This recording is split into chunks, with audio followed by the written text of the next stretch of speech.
So girls, next topic is length of the tangent. How to find length of the tangent.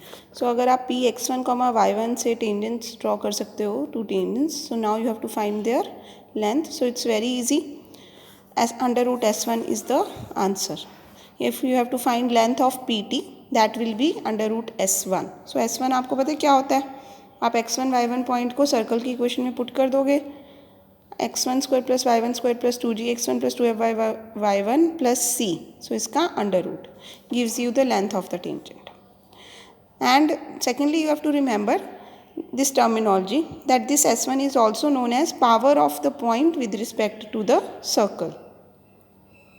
Okay, so this is the small concept. इसके examples हैं, एक बार देख लेते हैं examples. Find the length of the tangent drawn from 3,4 to this circle. So simply आप 3,4 इसमें substitute कर दोगे, उसका अंडर रूट लोगे and you will get the length of the tangent. Next is the length of tangent drawn from f comma g to the circle x square plus y square equal to 6 is twice the length from f comma g to this circle. Okay, so length of tangent निकालनी है f comma g से इस circle की, तो क्या आ जाएगी f square plus जी square minus 6 का under root. ऐसे ही f comma g से इस सर्कल की लेंथ ऑफ टेंजेंट ये आ जाएगी. Now we are given that length of this tangent is twice the length of this. So ये कंडीशन बन गई. इसकी स्क्वायरिंग करके सॉल्व करोगे तो you will get the required condition. Very easy question. Now third example, they are saying if the distances from the origin to the center of three circles x square plus y square minus 2 lambda 1 minus 2 lambda x equal to c square, where c is a constant and lambda is a variable. सो ये three circles की equations कैसे बनेगी, क्योंकि lambda variable है, तो जैसे lambda की value very करेगी हमारे पास सर्कल्स, डिफरेंट सर्कल्स की इक्वेशंस आती रहेंगी. पर क्योंकि उन्होंने हमें थ्री सर्कल्स बोला, इसका मतलब हमने सपोज कर लिया लैम्डा 1 लैम्डा 2 लैम्डा 3 आर द three values of lambda, so that we get three different circles. So we are given distance from origin to the center of three circles are in GP. तो अब देखो इन ये जो three circles हैं इनके centres क्या हो जाएंगे. क्लियरली इसका सेंटर है लैम्डा 1, 0, इसका है लैम्डा 2, 0, इसका सेंटर है लैम्डा 3, 0. इनके सेंटर्स का distance from the origin is given to be in GP. तो ये देखो ये इनके सेंटर्स आ गए. तो क्योंकि ये पॉइंट्स हमारे एक्स एक्सिस पे लाई कर रहे हैं, तो इसका मतलब इसका distance from the origin will be lambda, इसका distance from the origin will be lambda 2, इसका distance from the origin will be lambda 3, and we are given that these distances are in GP. So that means lambda 1, lambda 2, lambda 3 are in GP. So that means lambda 2 square is equal to lambda 1 into lambda 3. Now this was given to me. जहाँ पे if लिखा होता है that means this is given. Now prove that the length of tangents drawn from any point on the circle to the three circles are also in GP. अब हमने क्या करना है, इस सर्कल के ऊपर कोई पॉइंट लेके उस पॉइंट से इन तीनों सर्कल्स के ऊपर टेंजेंट्स ड्रॉ करनी है, and we have to show that lengths of the tangents will also be in GP. So अब क्योंकि इस सर्कल के ऊपर हमने कोई पॉइंट लेना है, हमने पैरामीट्रिक रिप्रेजेंटेशन की है. Any point on the circle is of the type with centre at origin is of the type r cos theta and r sine theta. यहाँ पे रेडियस है C. सो इसका मतलब any point on this circle will be of the type C cos theta and C sine theta. अब हमने इस point से इन तीनों सर्कल्स के ऊपर टेंजेंट्स ड्रॉ किए हैं, और लेंथ ऑफ टेंजेंट का फॉर्मूला क्या होता है, अंडर रूट S1. सो ये देखो any point on the circle is C cos theta C sin theta. Let T1, T2, T3 with the length of tangents from this point to the three circles. तो पहले circle का solve किया, ये point substitute कर दिया उसमें और under root ले लिया. तो ये देखो यहाँ से C स्क्वायर कॉमन आ रहा है, cos square theta plus sine square theta is 1. So C square minus C square cancel हो गया, तो ये बचा minus 2 lambda 1 C cos theta. So T1 is under root minus 2 lambda 1 C cos theta. So similarly फिर T2 क्या बन जाएगा, minus 2 lambda 2 C cos theta, and T3 क्या बन जाएगा, minus 2 lambda 3 C cos theta. Now we have to prove that T1, T2, T3 are in GP. Now if T1, T2, T3 are in GP, so T2 square should be equal to T1, T3. सो यहाँ पे एक थोड़ी सी problem आती है, अगर मैं T2 square करती हूँ, ये T2 है, इसका स्क्वायर करेंगे तो -2 लैम्डा 2 c cos थीटा आएगा, और जब आप T1 T3 करोगे तो ये आएगा 2 under root lambda 1 lambda 3 into c cos theta. So under root lambda 1 lambda 3 की वैल्यू यहाँ से हम लैम्डा 2 पुट कर सकते हैं। तो एक्चुअली में तो ये दोनों सेम है, बट आपको देखने में ये लगेगा कि इस साइड पे नेगेटिव आ रहा है। एक्चुअली में ये पॉजिटिव टर्म ही है, क्योंकि देखो ये T2 था, नेगेटिव तो डिफाइंड ही नहीं होता, under root of negative is not defined, वो तो कॉम्प्लेक्स नंबर बन जाता है हमारे पास। सो इसका मतलब ये जो T2 के अंदर जो टर्म है ये पॉजिटिव ही है। ये पॉजिटिव हो सकती है क्योंकि C तो पक्का पॉजिटिव है, cos थीटा भी पॉजिटिव होता है फर्स्ट क्वाड्रेंट में, लेकिन लैम्डा टू नेगेटिव, अगर लैम्डा 2 की वैल्यू नेगेटिव है तो ये ओवरऑल टर्म पॉजिटिव हो जाएगी। यस और यहाँ पे तो जब आप अंडर रूट लैम्डा 1 लैम्डा 3 लोगे तो वो मॉड ऑफ लैम्डा 2 आएगा ही आएगा। तो एक्चुअली में तो ये दोनों टर्म्स इक्वल हैं, लेकिन वो नेगेटिव की वजह से वो देखने में इक्वल नहीं लग रही, and you may get confused also. So इसीलिए उन्होंने जस्ट फॉर योर ईज उसको एक बार और स्क्वायरिंग कर दी।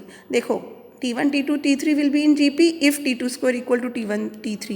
अगर T2 square T1 T3 के इक्वल है तो इसकी स्क्वायरिंग करके T2 रेज़्ड टू पावर 4 भी तो T1 स्क्वायर T3 स्क्वायर के इक्वल होना चाहिए।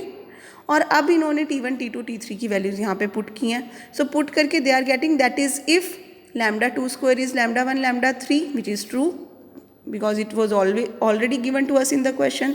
सो hence the result. So this is a very important question, आपने इसको ध्यान से करना है क्वेश्चन को।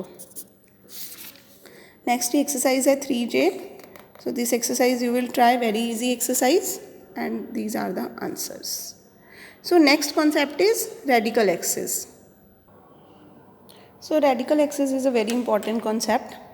See, if you have two circles, these are two circles, and this is a line such that if you take any point on this line, say P I have taken, and draw tangents to the different circles, so length of tangent will be same, that is PT will be equal to PT dash.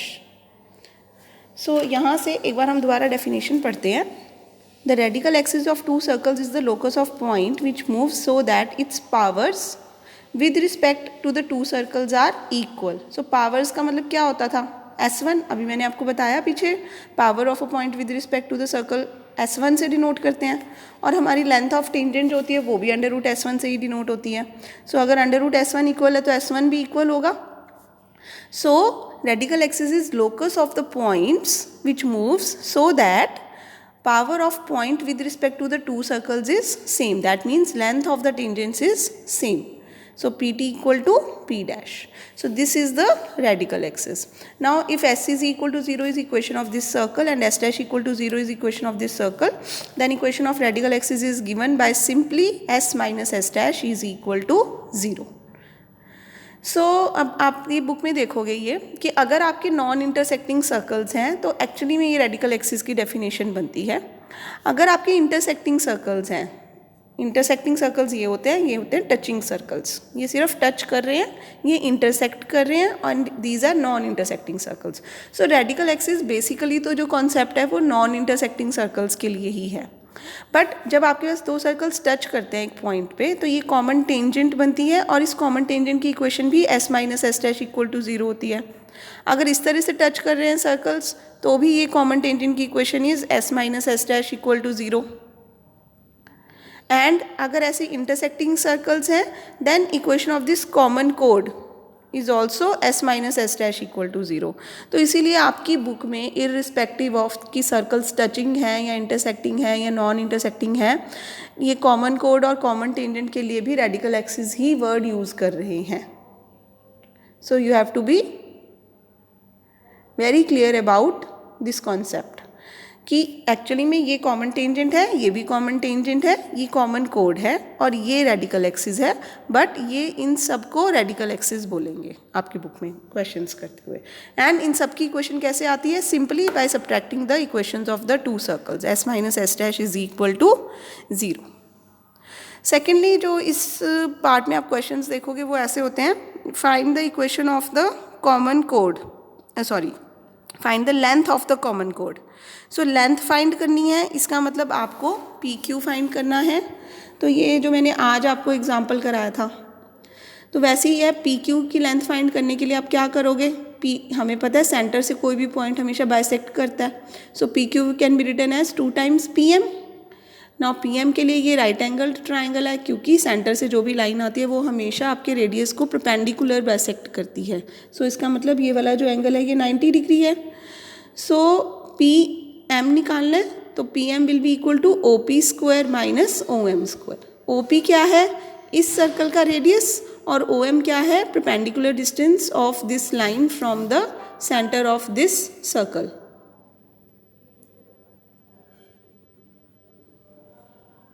सो जब भी आपको length of common कोड निकालनी होगी, so you will use this formula. So now देखते हैं आपकी book में क्या दिया हुआ है इन्होंने। ये रेडिकल एक्सिस की डेफिनेशन ज़रूर लर्न कर लेनी है आपने। Then equation of radical axis derive की है, तो आप सिंपली याद रखो that radical axis is obtained by subtracting the equations of the two circles. देखो इनको सब्ट्रैक्ट करोगे तो 2x d1 minus d2 plus 2y f1 minus f2 plus c1 minus c2 equal to 0. Now it is also of the first degree, so it represents a straight line. The radical axis of two circles passes through their points of intersection. तो अगर हमारे दो circles intersect करते हैं तो radical axis passes through their intersection. That means it becomes the common chord. Then they are saying the radical axis of two intersecting circles is their common chord. The radical axis of two touching circles is their tangent at the point of contact. And rule to find is always S minus S dash equal to 0. So S minus S dash करते हुए आपको एक चीज़ याद रखनी है always कि coefficients of X square plus Y square should be 1 in both the circles. अगर कहीं पे कोफिशियंट्स 1 नहीं है तो आप उसको डिवाइड करके पहले 1 बना लोगे. That is the important point. So देखते हैं कैसे क्वेश्चन आते हैं इसमें. Find the radical axis and length of the common कोड of these two circles. So radical axis कैसे आ जाएगा? Simply by subtracting the equation of circles. So ये आ गया x minus Y equal to 0 is the length of the is the equation of the radical axis. So अब हमें common code की equation length निकालनी है. तो उसके लिए देखो इन्होंने क्या किया. आप कोई भी एक सर्कल ले सकते हो, बिल्कुल टोटली आपकी मर्जी है. इन्होंने ये वाला लिया है. इसके सेंटर है माइनस a/2 माइनस b/2. इसके सेंटर से इस लाइन का परपेंडिकुलर डिस्टेंस निकाल लिया c1m, वो ये आ गया. रेडियस इज c1a, ये रेडियस आ गया. So am will be c1a square minus c1m square, that is Pythagoras theorem use की है. And length of the common कोड will be ab, that is 2 times am, just जो मैंने अभी आपको शो किया है. सो सिंपल कैलकुलेशंस हैं. Then method to prove that two circles touch each other. तो यहाँ पे इंटरसेक्टिंग सर्कल्स थे तो आपके पास कॉमन कोड की आपको लेंथ निकालनी थी. अगर रेडिकल एक्सिस टच कर रहा होगा तो आप रेडिकल एक्सिस की इक्वेशन निकालो और उसका परपेंडिकुलर डिस्टेंस जब आप निकालोगे किसी भी एक सेंटर से तो वो उसी सर्कल के रेडियस के इक्वल आ जाएगा, जिससे ये प्रूव हो जाएगा कि जो रेडिकल एक्सिस है वो टेंजेंट है. एंड इसका मतलब the two circles are just touching each other. उसके बाद अगर टच कर रहे हैं तो point of contact of the two circles is the point of contact of the radical axis and one of the two circles. The point of contact of two circles is the point of contact of the radical axis and one of the two circles. They are saying point of contact of two circles is actually the point of contact of the radical axis and any one of the circles. So देखो next example में they are saying show that these two circles touch each other, find their point of contact and the equation of the tangent at it. तो सबसे पहले तो s minus S dash equal to 0 करके इन्होंने ये radical axis की equation निकाल ली. अब हमें नहीं पता ये रेडिकल एक्सिस कॉमन कोड है या कॉमन टेंजेंट है. So what they are doing, इसका पॉइंट ऑफ कॉन्टैक्ट किसी भी एक सर्कल के साथ फाइंड कर रहे हैं. तो जब यहाँ से y की वैल्यू निकाल के किसी भी एक सर्कल में इन्होंने सब्सटीट्यूट जब किया तो इनके पास क्वाड्रेटिक की नेक्स्ट इक्वेशन आ गई. And this equation is having equal roots. तो इक्वल रूट्स हैं, इसका मतलब roots are real and equal, so that means the two circles are touching at one point only. So the two circles are just touching each other. तो यहाँ से x की value आप वापस यहाँ पे पुट करोगे तो आपको पॉइंट ऑफ कॉन्टैक्ट मिल जाएगा and equation of tangent at it तो यही होगी, क्योंकि यहाँ पे दोनों सर्कल्स सिर्फ टच कर रहे थे एक दूसरे को, वो टच ऐसे भी कर सकते हैं और ऐसे भी कर सकते हैं, तो radical axis itself is the equation of tangent. So equation of tangent at it is this. देखो 3x + 4y + 2 3x + 4y + 2, तो ये पॉइंट ऑफ कॉन्टैक्ट निकाल के उन्होंने दोबारा टेंजेंट की इक्वेशन निकाल के दिखा दिया, but which is actually the equation of radical axis only. Now again prove that the two circles touch if this condition holds. So again आप s - s dash equal to 0 करके ये आपके पास radical axis की equation आ गई. सो अगर ये radical axis का परपेंडिकुलर डिस्टेंस किसी भी एक सर्कल के सेंटर से इक्वल है उसी के रेडियस के, तो देखो इसका सेंटर है -a,0. सो -a,0 से इसका perpendicular distance is equal to इसका रेडियस किया, आगे सॉल्व किया है सिंपली. सो ये सॉल्व करके they are getting the required condition. So इसी में ही आपका नेक्स्ट कॉन्सेप्ट है कि जब आपके पास दो सर्कल्स होते हैं तो एज आई टोल्ड यू या तो वो नॉन इंटरसेक्टिंग होते हैं. तो जो नॉन इंटरसेक्टिंग सर्कल्स होते हैं वो या तो ऐसे बनते हैं या ऐसे बनते हैं. सो पीछे ये केस रह गया हमारा. अगर नॉन इंटरसेक्टिंग सर्कल्स होते हैं ऐसे तो उनका radical axis I am not sure कि इस केस के लिए रेडिकल एक्सिस एग्जिस्ट करता है या नहीं करता, बिकॉज यहाँ पे अगर हम कोई पॉइंट लेंगे तो length of tangents can not be same. So this I will just confirm later. So यहाँ पे देखो जब आप नॉन इंटरसेक्टिंग सर्कल्स लेते हो तो आपके पास या तो ये वाला केस बनता है. सो यहाँ पे अगर आप C1 C2 के बीच का डिस्टेंस निकालोगे यूजिंग डिस्टेंस फॉर्मूला और R1 + R2 करोगे तो ये जो नंबर है ये एक्स्ट्रा है ना. So distance between C1 C2 centres is greater than R1 + R2. अगर ये वाला केस होगा तो इसके सेंटर यहाँ, इसके सेंटर यहाँ, आपका ये R2 है और मतलब ये R2 है, ये है C1 और ये है C2, ये है R1 और ये है R2. तो C1 C2 जो है वो डेफिनेटली R1 - R2 के मॉड से छोटा होगा. अगर आपके सर्कल्स टच करते हैं तो C1 C2 या तो R1 + R2 के इक्वल होगा या फिर R1 - R2 के इक्वल होगा. और अगर आपके C1 C2 that is distance between the two centres of the circles lies between R1 - R2 and R1 + R2 then your circles are intersecting. तो अब जब भी आपको क्वेश्चन आता है check whether the circles are touching और intersecting और non intersecting, so basically आप करोगे क्या उसमें, you will find the distance between their centres and you will find the sum और डिफरेंस ऑफ देयर रेडियाई. तो अगर distance between the centres sum या डिफरेंस ऑफ रेडियाई के इक्वल आ गया तो circles are touching. They are not touching, they are even bisecting the line joining the centers in the ratio R1:R2 internally in this case and externally in this case. If the centers are if the circles are intersecting at 2 points, then this distance will be less than R1 + R2 and greater than R1 - R2. And if your distance between the centers lies outside this limit, that means R1 + R2 से बड़ा है या R1 - R2 से छोटा है, then your circles are totally non-intersecting. They are not intersecting at all. So next example आपकी book में ऐसे ही हैं. Show that the circles touch each other internally. So internally जब टच करते हैं तो क्या होता है, C1 C2 should be equal to R1 - R2. Okay, find their point of contact and the equation of the common tangent. तो equation of common tangent तो दोनों को subtract करके ही आ जाएगी. And point of contact के लिए we will say that means this point P is bisecting C1 C2 in the ratio 5:5. No, इन्होंने देखो क्या कर दिया एक्चुअली, इनका जो पहला सर्कल है उसका सेंटर रेडियस आ रहा था 5 और दूसरे वाले का आ रहा था 10. इसका मतलब बड़े वाले सर्कल का रेडियस है 10, छोटे वाले सर्कल का रेडियस है 5, तो ये भी 5 हो गया. So in this case centre of the smaller circle has actually become the mid point of C2P. So that means C1 is dividing C2P in the ratio 5:5.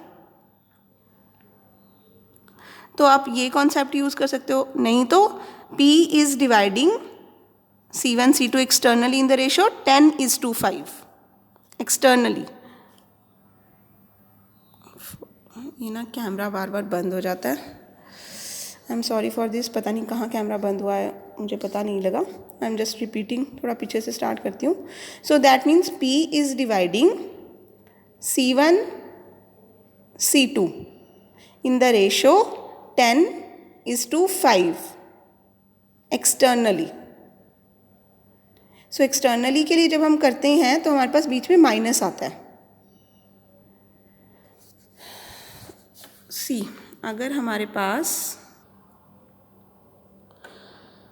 तो जो P है वो C1 C2 को एक्सटर्नली डिवाइड कर रहा है in the ratio 10:5, यानी कि रेशो हो गई 2:1. तो यहाँ पे जब रेशो 2:1 आप करोगे तो you will be getting 2:1 -1 × -3 over 2 - 1. Similarly फिर क्या हो जाएगा, 4 -(-1) दैट इज़ +1 डिवाइडेड बाय 2 - 1, क्योंकि जब हम एक्सटर्नली डिवाइड करता है कोई पॉइंट तो बीच में माइनस आता है. So you have got the point of contact as 5,5. And equation of tangent is 4x + 3y - 35. वो पहले इसमें निकाली नहीं थी. Okay, so equation of common tangent आप S1 = 0 करके भी निकाल सकते हो, सॉरी t = 0 करके भी निकाल सकते हो, और S - S' दैट इज़ दोनों सर्कल्स की इक्वेशन को सब्ट्रैक्ट करके भी निकाल सकते हो. सो नेक्स्ट भी यही है, show that the circles touch each other externally, find the point of contact. So externally के लिए हमारे पास क्या था, ये वाला, that C1 C2 = R1 + R2. तो देखो दोनों सर्कल्स हमें गिवन है, दोनों के सेंटर्स निकाले, दोनों के रेडियस निकाले. ये इसका रेडियस, ये इसका radius, 3 + 2 5, and distance between the centres is also 5. So the circles are touching each other externally. So point of contact इसमें ईजी है. ये जो P है ये इन दोनों को डिवाइड कर रहा है in the ratio 3:2. So 3 - 5 - 15 - 2 over +5. Similarly 3 + 8 over 5 करके you will get the point of contact. So this is your exercise 3K which you have to do. Next article कुछ नहीं है, सिर्फ आपको ये रिजल्ट याद रखना है, that the radical axis of two circles is always perpendicular to the line joining their centers. तो देखो जो रेडिकल एक्सिस, अगर मैं देखो इनका रेडिकल एक्सिस बनाऊंगी तो यहाँ कहीं बनेगा. इसका radical axis I am not sure होता है या नहीं. सो इसका रेडिकल एक्सिस बनाऊंगी तो यहाँ बनेगा. इसका रेडिकल एक्सिस यहाँ बनता है, इसका रेडिकल एक्सिस यहाँ बनता है. So radical axis is always perpendicular to the line joining the centers of the circles. So this result just you have to remember, article is not important. So 3L कर लेना, easy exercise है, कोई problem नहीं आएगी इसमें. Next topic is radical axis of 3 circles. So radical axis of 3 circles I guess ये हम next time करते हैं, अभी के लिए इतना बहुत है इस lecture के लिए. So this topic we will cover in the next video.